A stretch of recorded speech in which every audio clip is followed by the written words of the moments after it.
একটু মহাব্বতে একটু বলেন না, আমরা ওই মক্কা মদিনা হজ করতে যাইতে চাই কি চাই না? সুলাইমান ডাক দিয়ে কয়, মানুষ আমি মক্কায় গেছি হজ করার জন্য, আমি মক্কায় যখন প্রবেশ করলাম, আমি যাই দেখি যে বুড়া মহিলাটা লাঠি বট দিয়া দিয়ে হাঁটে, এই বুড়া মহিলাটা লাঠি ছাড়া মক্কা শরীফের চারিদিক দিয়ে দৌড়াইতেছে।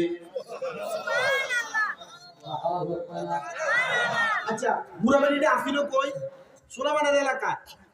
সুলাইমান গেছে মক্কায় হজ করতে, যা দেবেরি কোন জায়গায়? মক্কায় দৌড়াইতেছে। মারহাবা জোরে কন্যা।